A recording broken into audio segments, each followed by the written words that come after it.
Good evening and welcome to TV 16 News. Live at 5, I'm Sammy Bieland. And I'm Taylor Abbey. Coming up, residents in Pocahontas still battle with flooding after thunderstorms this week.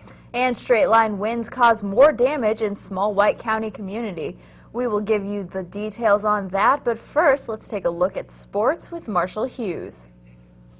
Thanks, Sammy. Coming up a little later in sports, tonight is the NFL draft, but the league continues to deal with lockout problems.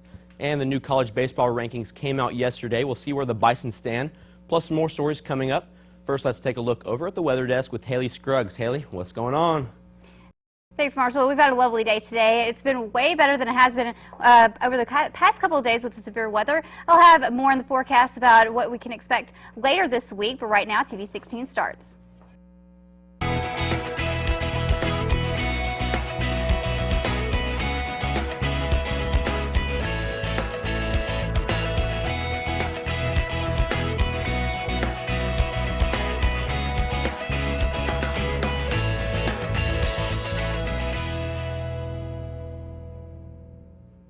A Pulaski County man reported as missing is found dead by police. Detectives say a woman told police she needed help finding her boyfriend.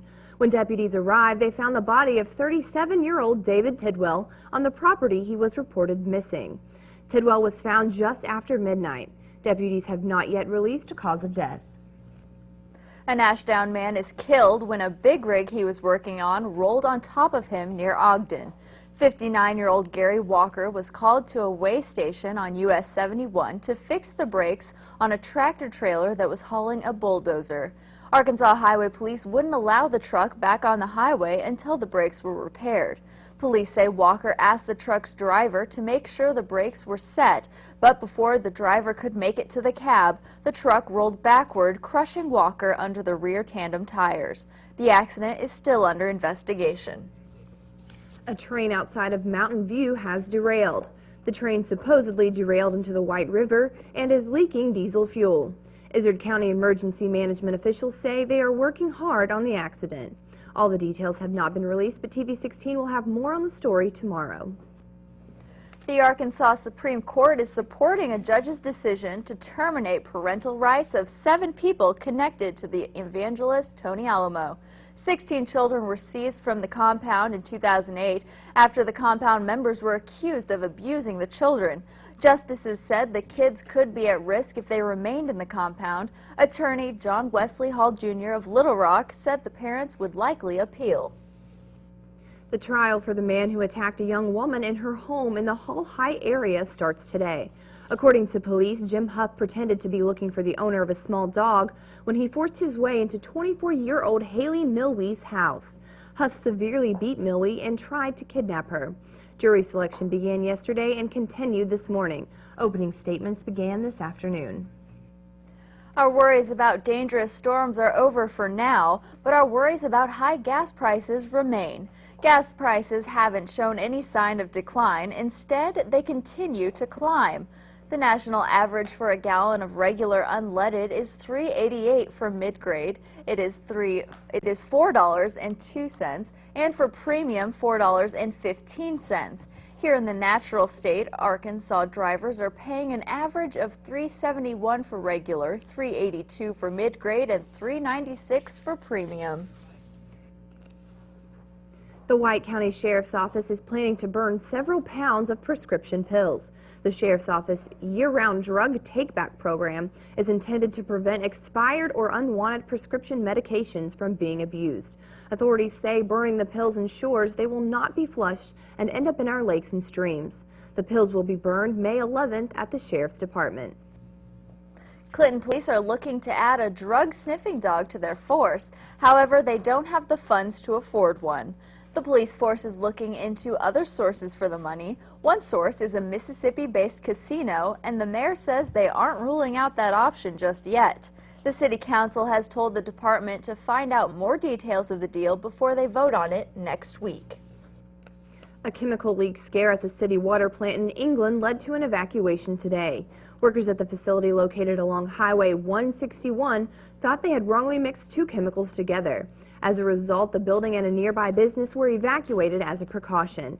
A few hours later, it was determined the chemicals had not been mixed and everyone was allowed back inside. No one was injured. Residents in Pocahontas are still battling flooding after this week's severe storms. Heavy rain proved to be too much for the levee near the Black River along Highway 304. The rising waters have led to the evacuation of many homes in the area, as well as the Randolph County Jail. Officials are also keeping a close eye on rising water around Corning and Black Rock. Arkansas reports another victim dead due to the recent weather. The latest victim is 8-month-old Alexander Ellington, who was injured when the storm struck Fountain Lake in Garland County. Ellington died as a result of injuries he received in Monday night's weather outbreak. 11 other people died this week because of severe weather, pushing Arkansas's death toll to 12.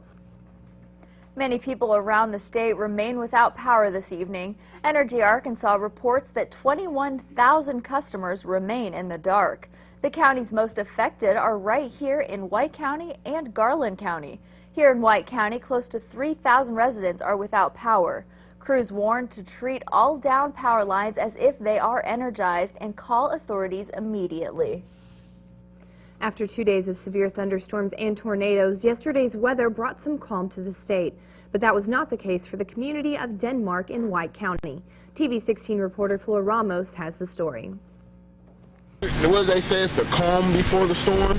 Like, we were just sitting there, the door was open like a normal day, and then all of a sudden, a couple sprinkles and then chaos. Travis Rogers was inside of this house with his wife and kids when around 2 in the afternoon, straight-line winds hit the area. My wife heard a rumble outside, and she went to the door, and it was just some little sprinkles of hail, like little marble size. So we just ran in the highway and hid. That's all we could do. After a couple minutes, when the rumbling was gone, he came outside only to find the tree his in-law planted around 25 years ago was laying on top of his house. And we had seen a gas station was gone, but we didn't think like this could happen to us. Trees and power lines were falling all over the community. The power went out.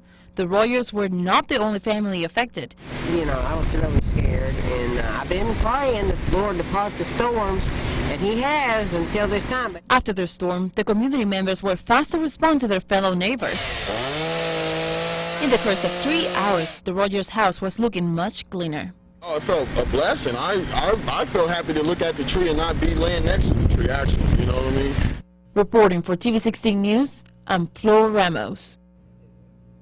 Although some in Denmark believe what hit them was a tornado, that is not the report from the Weather Service. So far, authorities say no injuries have been reported in the area. Weather here seems to be calming down. We'll take a look at it right now with Haley Scruggs. Haley? Thanks, Sammy. We've had a pleasant day today with higher temperatures than and pleasant temperatures today, and we're going to have cooler temperatures later on in the weekend. And the skies are going to be mostly sunny, but we have a chance of rain, and I'll have a full forecast for you right after the break.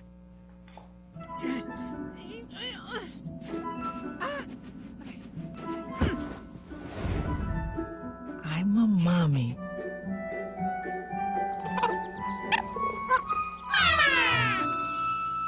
I love kids.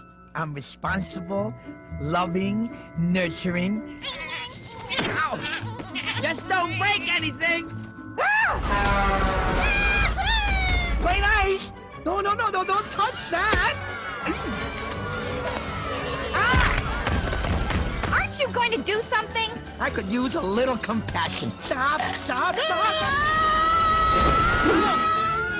Being a parent's a lot of work. You don't have to be perfect Where's Mommy? to be a perfect parent. Here I am.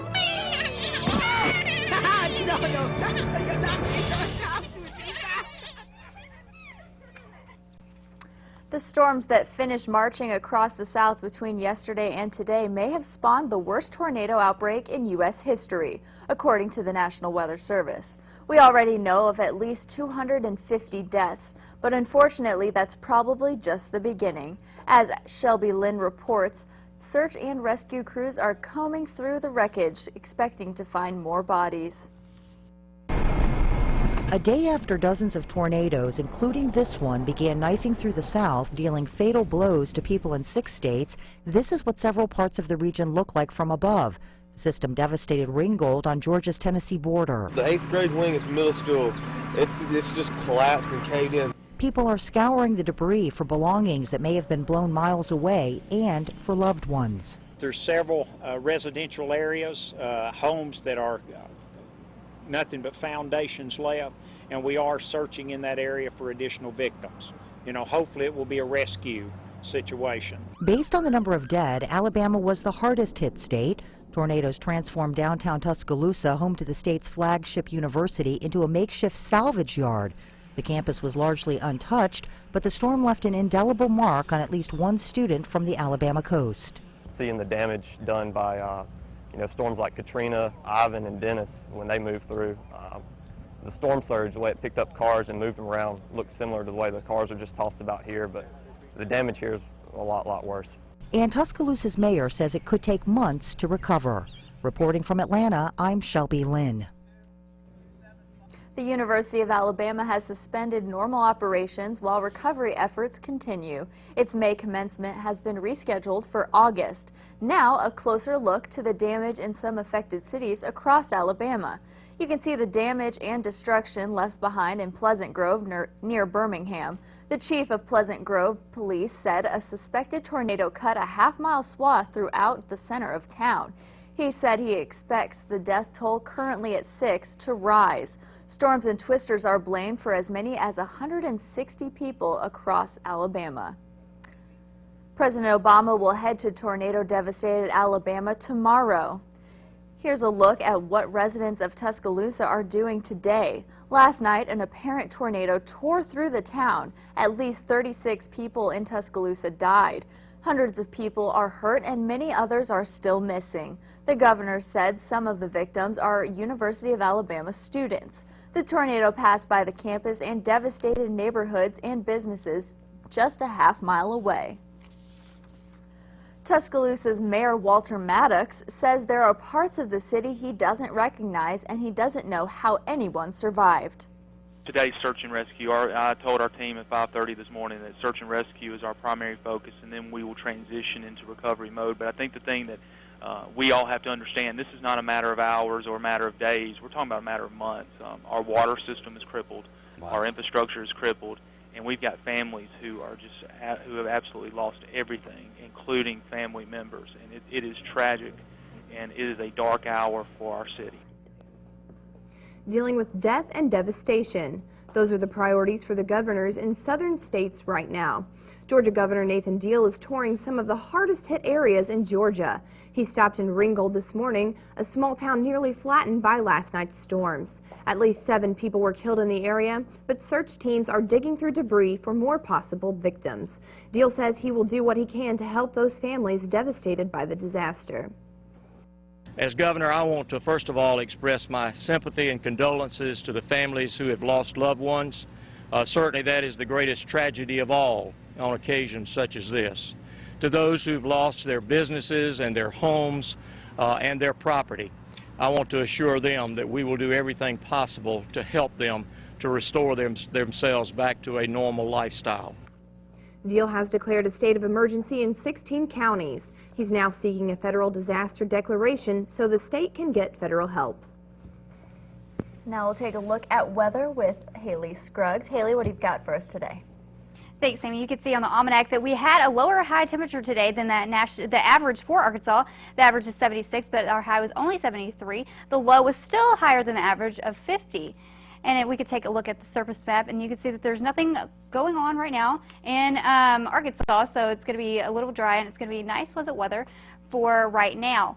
Tonight, let's take a look at the temperatures around the state. It's 71 right now in Arkansas, and most of the temperatures in Arkansas is low 70s to high 60s. In El Dorado it's 72, and in Little Rock it's 73. Now the current temperature in Sarsia is right now is 71 degrees with a dew point of 42 and the humidity of 36 degrees. It's pretty nice outside, but it is slightly breezy with a wind coming out of the southwest at 16 miles per hour. And the weather tonight is going to be 46 degrees, mostly clear, but there is going to be a little cloud action with winds coming from the west at 5 to 10 miles per hour. The sun's going to set around 7:50.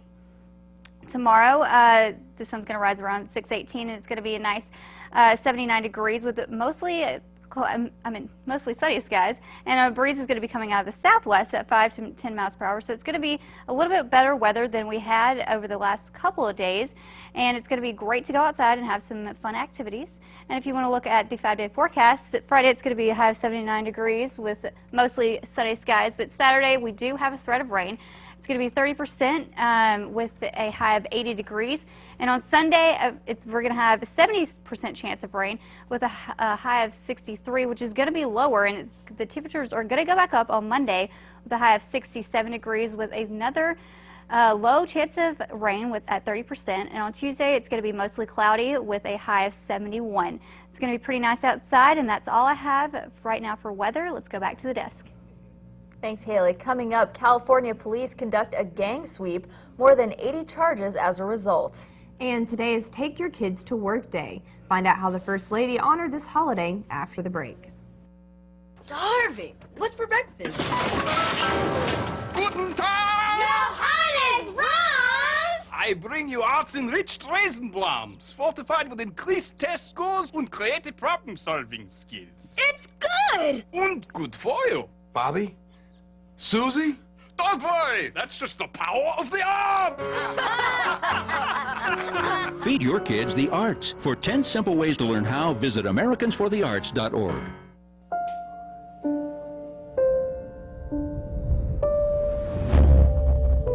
What if a disaster strikes without warning? What if life as you know it has completely turned on its head? What if everything familiar becomes anything but? Before a disaster turns your family's world upside down, it's up to you to be ready. Get a kit, make a plan, be informed today. Learn how at ready.gov. Flooding remains a concern on lakes in Branson, Missouri after more than a foot of rain fell over the past week.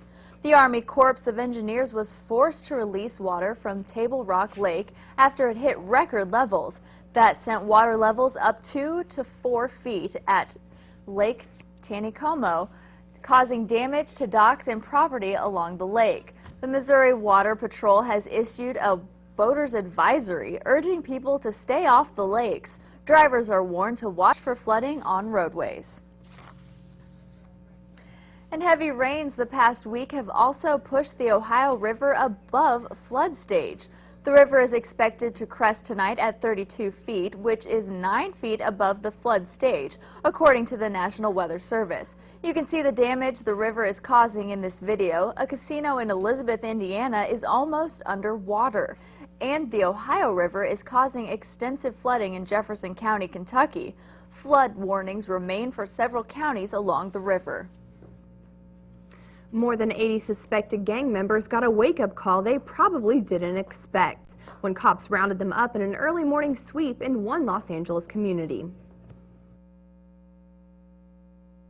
Late last night, early this morning, over 1,300 federal and local law enforcement officers served arrest and search warrants in San Pedro and surrounding neighborhoods with the purpose of ending criminal activity conducted by the Rancho San Pedro criminal street gang. In those efforts, officers served warrants at 90 locations simultaneously this morning. These efforts resulted in the arrest of 81 suspects on federal and state charges. An LA City Councilwoman thanked the officers for rescuing her community, which she says has lived far too long under the threat of criminal behavior. Walmart announced today that it is bringing guns back to many of its stores in the U.S. This decision comes in an effort to lift slumping sales. The world's largest retailer stopped selling guns in the majority of its stores back in 2006 when they claimed there was a slow demand for those type of firearms.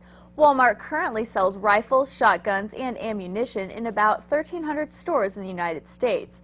Those guns will now be available in around 2,000 Walmart stores. The retailer doesn't sell handguns in any of its stores other than in Alaska. A Continental Airlines jet had to make an emergency landing Thursday in San Antonio because of a strong chemical odor on board.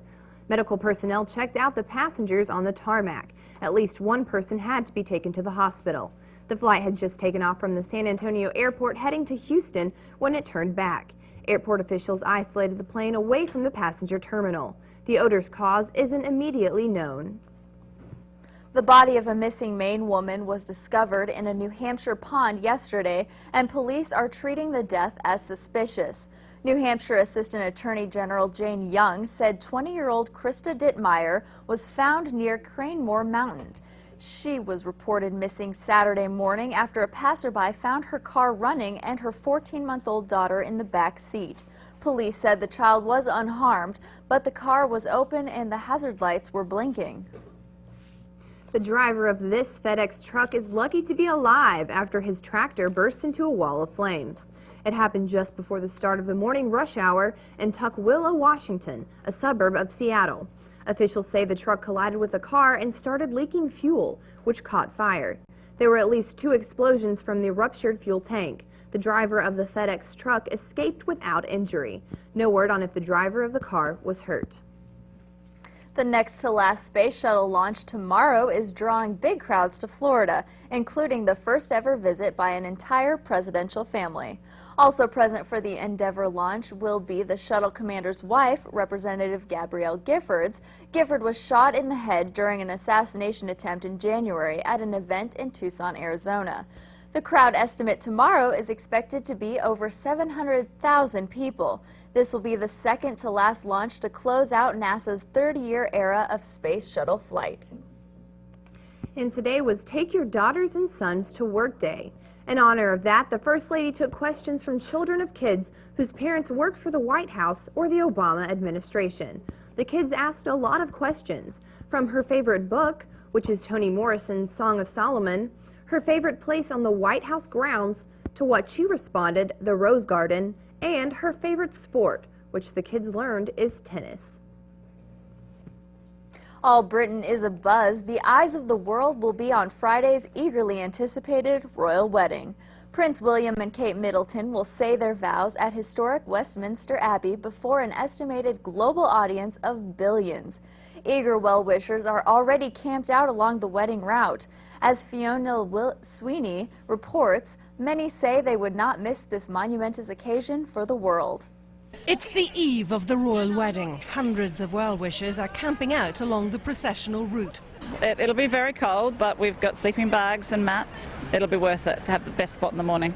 Congratulations! In the service, Middleton will not promise to obey her husband, but in identical vows they will promise to love, comfort, honour and keep each other in sickness and in health. Every last detail has been rehearsed. The couple plans a quiet night before their big day. Prince William will have dinner with his immediate family, while Middleton will spend her last night as a single woman at the Goring Hotel with her parents. International and British dignitaries have all arrived. Being in Westminster Abbey, being able to see them is a huge privilege. But no wedding is complete without some last-minute drama. That's being supplied by a decision to uninvite Syria's ambassador after the Foreign Office condemned attacks against civilians by the Syrian security forces. Fionnuala Sweeney reporting. Prince William and Kate Middleton are set to say I do at 5 a.m. Central Time tomorrow morning. So, Marshall, what's coming up in sports? Yeah, right around the break, we'll take a look at headline sports. We also have talking a little bit about Harding Sports, maybe a little bit about the Bison Combine. We also have our play of the day coming. That one is a doozy. All right, stay with us. G morning, sunshine. Wakey, wakey. Text me back. Hey, did you tell your parents about us? Let's skip first period together. Did you get all my texts? Is practice over yet? Where are you at? Are you with your friends? That's L-A-A-A-A-M-M-E-E-E. Capital X, lowercase o, capital X, lowercase o. I love you. JK, I hate you. JK. Are you ignoring me? We're in a huge fight right now. Is this something I did? I can see your lights on. I'm coming over. What'd you dream about? Me? I'm lonely. Holla back. Holla back. Let's try something new. Nude pics. Send me some. Text me.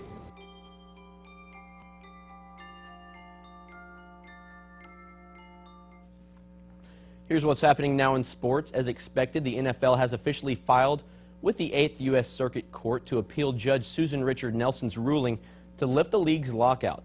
The league is also requesting a stay on the ruling for business to begin until the entire appeals process is complete. The league says it can't stop business once it starts if Judge Nelson's ruling is overturned. No stay on the NFL draft, though. Everything happening all the same as day one of day 3 affair kicks off in primetime fashion. It's the NFL draft from Radio City Music Hall beginning tonight at 8 Eastern on ESPN. And taking a look around campus, Harding's baseball team stayed at the 8th spot in the NCAA South Region rankings released yesterday. The rankings are used to determine the 8-team South Region tournament. The final polls will be released May 11th. Harding has a 36-10 overall record, 25-9 versus South Region opponents. The Bisons have qualified for Gulf South Conference tournament and are seeking their first ever appearance in the South Region tourney. The Bisons will close out the 2011 regular season this weekend as they're on the road against Arkansas Tech. That series starts Saturday at 1. For our play today, we head down to San Antonio, where the Spurs welcomed in the Memphis Grizzlies last night for another thriller on the hardwood. Check it out as Spurs guard Manu Ginobili inbounds the ball to Gary Neal, who takes a few dribbles and throws up the prayer with 1 second left in regulation. He drains it for the tie, sending the game into overtime. Check out the shot clock winding down as Neal makes a punctual 3 to help the Spurs. They would go on to win the game, and for that clutch shot, Sir Gary Neal gets our play of the day. And 2 more NBA teams are moving on to the next round, and more nail-biters from the NHL playoffs. Here's Ray DeLesio with your Headline Sports. For Headline Sports, I'm Ray DeLesio. NBA playoffs, Spurs live to see another day. Game 5 in overtime, San Antonio beat the Grizzlies 110-103. Gary Neal drained a three-pointer at the buzzer to send the game to OT, but in the extra period, Tony Parker scoring 6 of his 24 points. Manu Ginobili led the Spurs with 33. Grizzlies still lead the series 3-2. Game 6 is Friday in Memphis. It took 5 games, but the Miami Heat is moving on to the conference semifinals. Heat beat the Sixers 97-91 to win the series 4-1.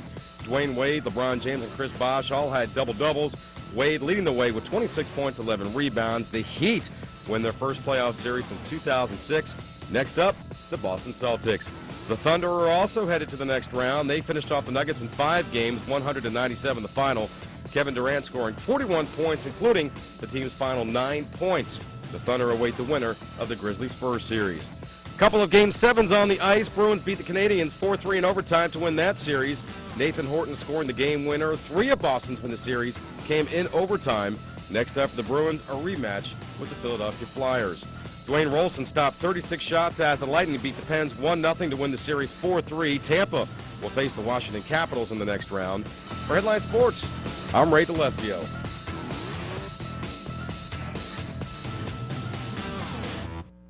That's about all I have for you in sports for today. Quick reminder, though, Harding's football team wrapped up its Bison Combine yesterday. Defensive tackle Matt Bueller pumped out an impressive 39 reps on the bench press, which was holding 225 pounds. No big deal, right? Yeah. And running back Ahmad Scott recorded the fastest 40 time of 4.38. That's big boy stuff right there. That about does it. Let's see what's happening back at the desk with Taylor. Well, there's nothing better than finding diamonds, especially for one Colorado woman. Beth Gilbertson found an 8.66 carat diamond at the Crater of Diamonds State Park in Murfreesboro. The diamond is the 3rd largest to ever be unearthed at the park and is the largest since 1981. Gilbertson is a regular at the park and says all her hard work has finally paid off.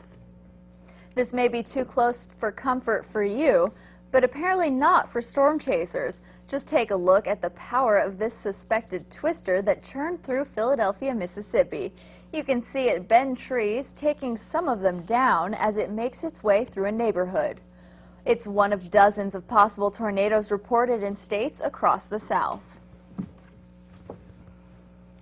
All right, so Haley, will you give us a quick recap of the weather for this week? Yeah, it's going to be really nice this weekend. We have a high of low 70s tomorrow, and we do have a chance of rain on Sunday at 70%. So we could see rain in the weekend, but it should be nice on Saturday and Friday and Saturday. Okay, sounds good.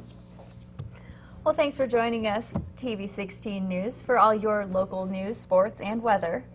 Have a wonderful night.